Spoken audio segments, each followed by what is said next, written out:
ดี๋ยวก็สำเร็จเนาะสำหรับการเฮ็ดเป็นแ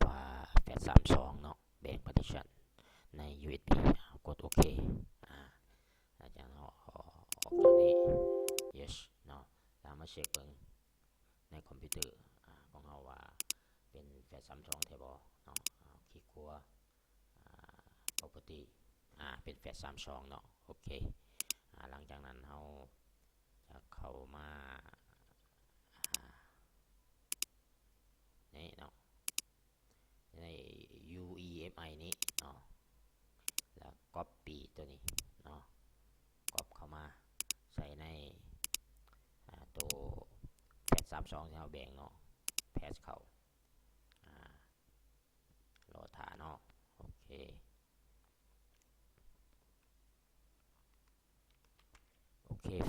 ก็ copy สำเร็จเนาะก็เข้ามาแล้วอยู่ในแฟลช32ปิดไปตัวนี้เนาะ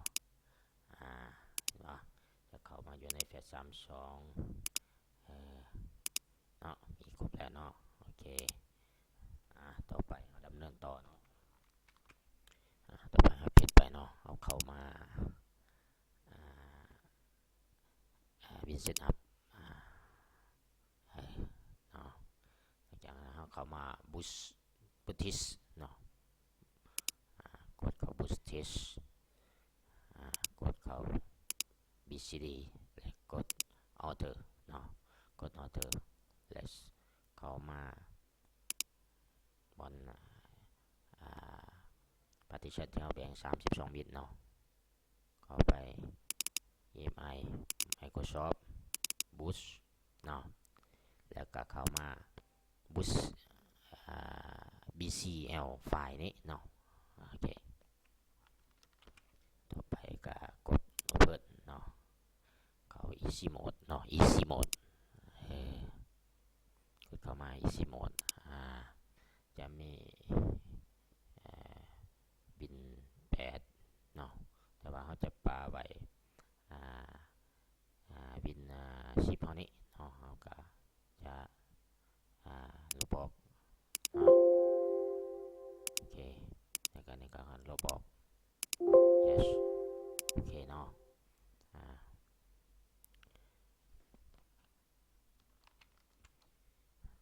โอเค delete เนาะโอเคหลังจากนั้นเราเปลี่ยนเป็นบุต100แล้วก็เข้ามาเลือกUSB เนาะ USB เขาจะแมนจะเช็คเบิ่งว่า14 กิกเนาะ14 กิก14 กิกตัวแมนตัวนี้แฟลชไดรฟ์แล้วก็เลือกตัวนี้เป็น NTFS หลังจากนั้นเราจะมาเขาให้มันเปลี่ยนไปบูชูนี่เนาะเขาเข้ามา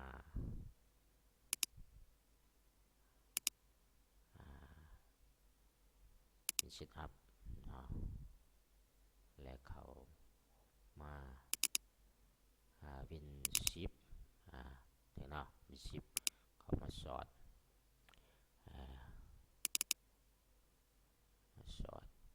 คลิกขัวแล้ว copy address นี้เนาะนะครับปิดไปเนาะหลังจากคลิกขัวแล้วเนาะเราก็มาลบนี่วางไปนี่แล้วก็คลิกขัว patch แล้วเรามาลบออกเนาะตัวนี้โอเคตัวนี้เป็น setup เนาะวิน10เนาะแต่ว่าเราจะเปลี่ยนเป็นให้มันชื่อง่ายเนาะเป็นวิน10 UEFI เนาะโอเคเนาะต่อไปเราเปลี่ยนเป็นบินงามเนาะโอเคเปลี่ยนชื่อเป็น10โอเคเนาะหลังจากนั้นเรากดเชฟโอเคเชฟกบโอเคเนาะหลังจากนั้นเราก็เพิ่มให้มันบดจากวิน10Sเนาะกดแอดแล้วก็ new เนาะฉะนั้นแล้วตั้งเป็นวินเนาะวิน11UEFI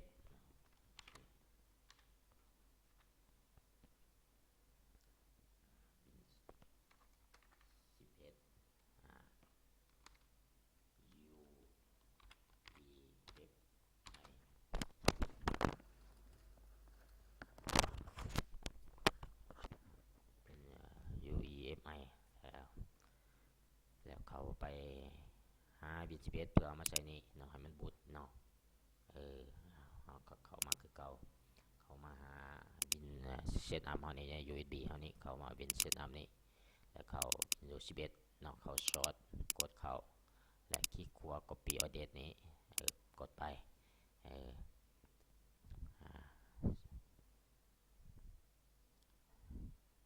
หลังจากนั้นเอามาวางเนาะ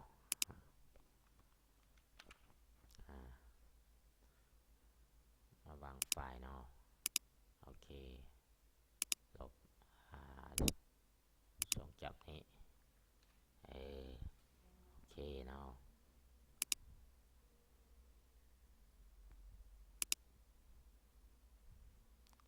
โอเคเนาะกดตรงข้างในแล้วก็ Save Current System โอเค Save Global System โอเคเนาะกดตรงข้างในเนาะโอเคเอ้ายังตัวนี้เราบ่ได้เลือกเนาะเราต้องได้เลือกอีกเรื่องUSB Flash Drive เนาะเราลืมแม่นบ่แล้วก็มาเลือก NTFS เนาะโอเคหลังจากนั้นเรามาเซฟโอเคเซฟโอเคเนาะโอเค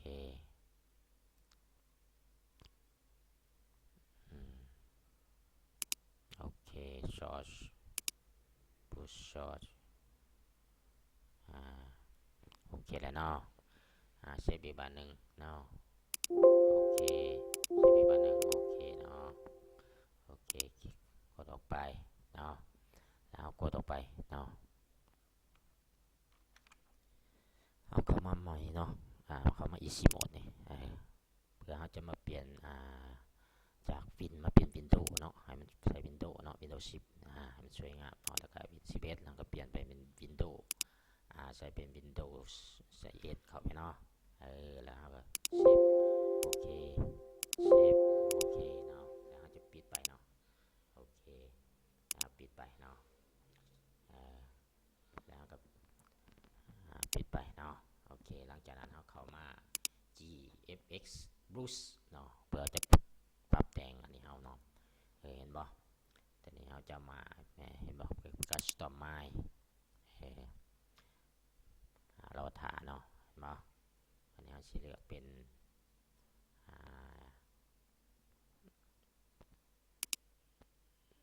หน้าต่างของเราเองบอกก็ใส่ไปเนาะตัวอย่างว่าอันนี้บอกโอเคเนาะมาเป็น language เอาเป็น English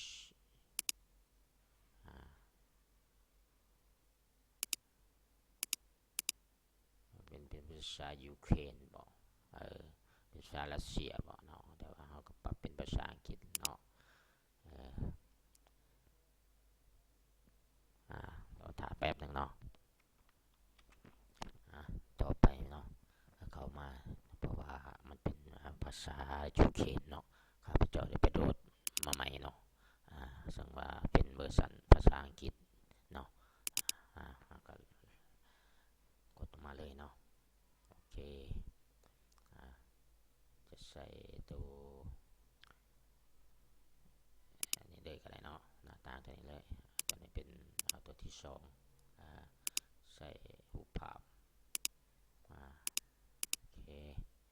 ส่วนนี้ก็เลือกโลโก้แล้วแต่ความมักเนาะแต่ว่า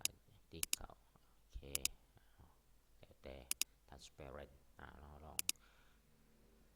บางว่ามันจะเป็นแนวใดสไตล์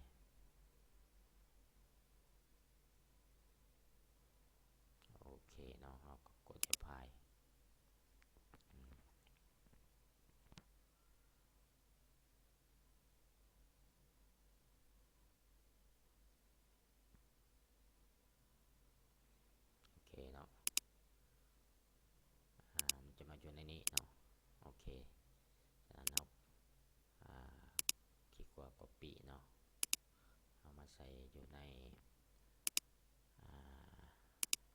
ตัวนี้เอานี้บินเซตอัพเอานี้เนาะโอเคหลังจากนั้นเราคลิกขวาเนาะ Open แล้วแต่เนาะเพิ่นเฮ็ดเนี่ย Edit Pad ต่อหรือว่า Notepad เนาะข้าพเจ้าจะเลือก Edit Pad เพราะว่าข้าพเจ้าลง Edit Pad เลยเนาะคันผู้ใดบ่มีก็ไปดาวมาเนาะเพื่อจะเบิ่งง่ายเนาะใน Edit Pad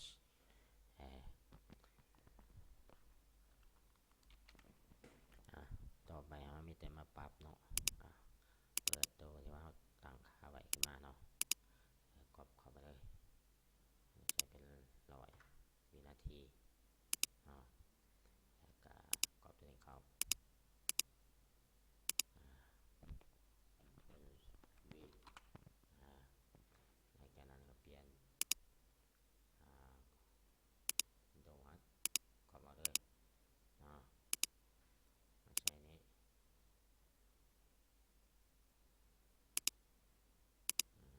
โอเคตัวที่3โอเค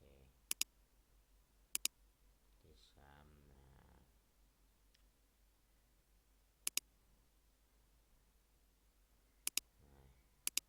อเคกดเซฟเนาะโอเคคือว่าสำเร็จเนาะมีแต่เราเตรียม trace เบิ่งว่ามันสิได้หรือบ่โอเคหลังที่ดาวน์โหลดมาเนาะตัว trace เกี่ยวกับพินUSB เฮาสิลงได้หรือบ่เนาะก็ดาวมาเนาะในอินเทอร์เน็ตเนาะก็ดับเบิลคลิกขึ้นมาโหลดเนาะแล้วก็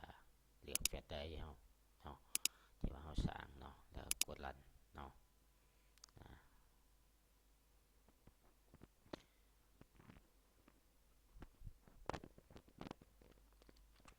เห็นบ่จะมีรูปภาพที่ว่าโชว์ของเราออกมาเนาะกด enter เราถามเนาะ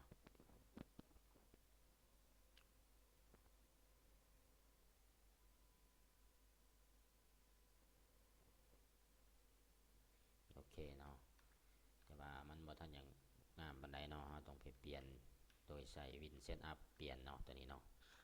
ไปเบิ่งเนาะโอเคเอากดออกก่อนกดออกก่อนเนาะเข้ามาวินเซตอัพเอาคือเก่าโอเครีเฟรชอีกบันหนึ่ง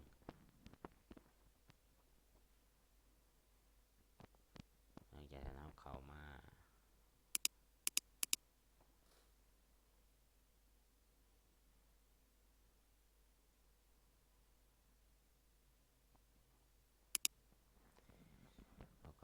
บูชไอเนาะบูชไอแล้วเข้ามา BC Other เนาะแล้วเลือก Open อันนี้มาเบิ่งว่าเราจะปรับตัวใดเนาะ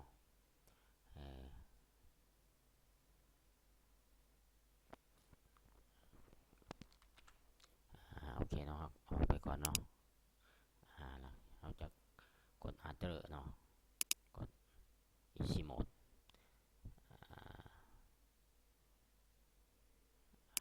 เข้ามากายได้เนาะออกใหม่โอเคเ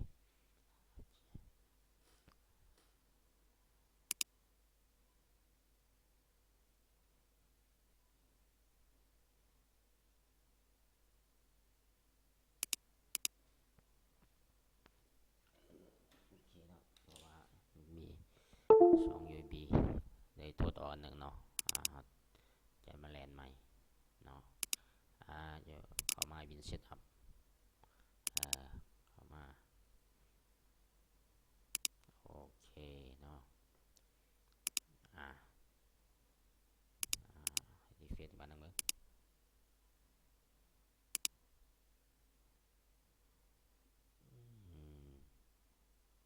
12 กิกแม่นแล้วเนาะตัวนึงเอาแบ่งเป็น2 กิกเนาะเอาตัวที่2ตัวที่1นี่โอเค push I เนาะghost push I กด Arthur เข้ามา Vincent up เนาะเข้ามา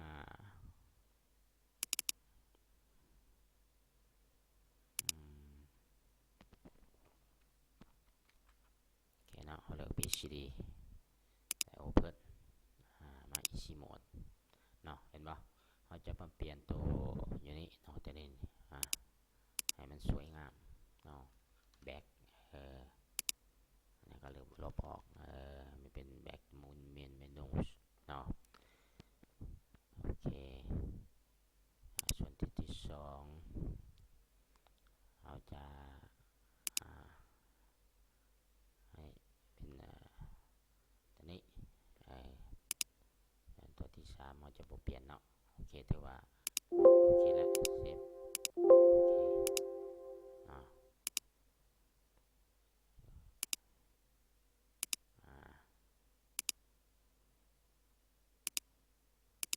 โอเคเนาะมาทดลองเบิ่ง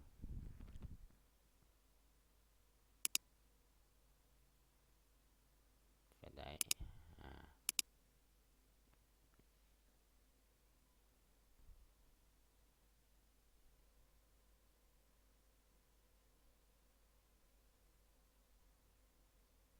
เราถามแป๊บเนาะ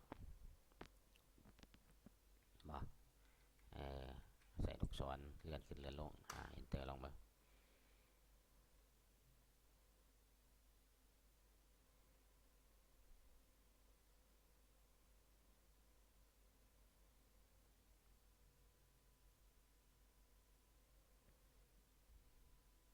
เนาะเห็นปะ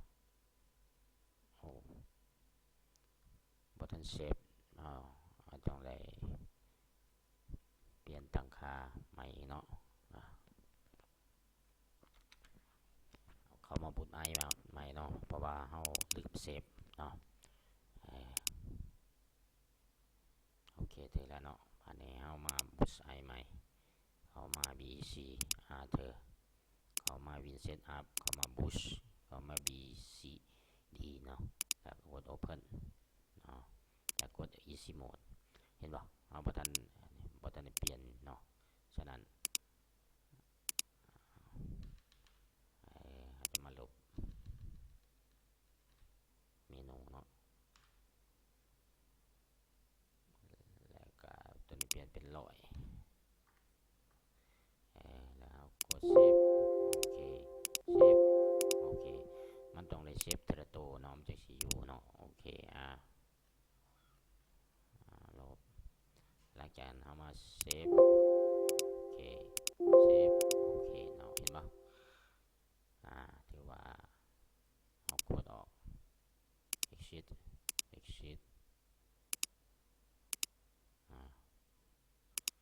คเนาะแล้วเอามารันมึงใหม่แล้วจากนั้นเอา legacy เนาะ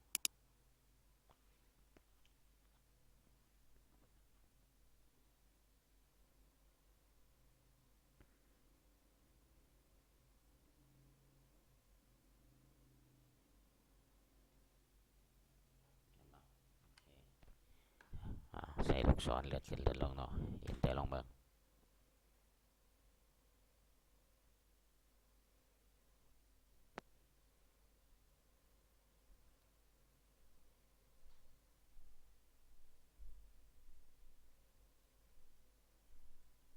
จะเปลี่ยนไปตามที่ว่าเรา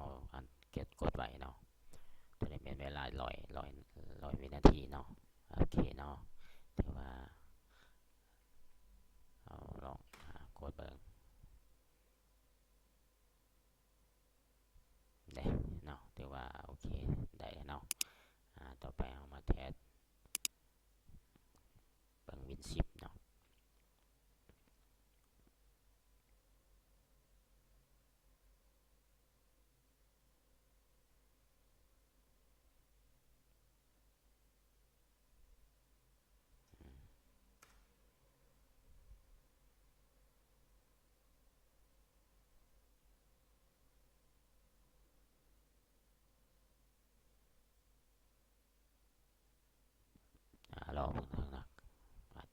สาหน่อยหนึ่งกดมาใส่ Windows 10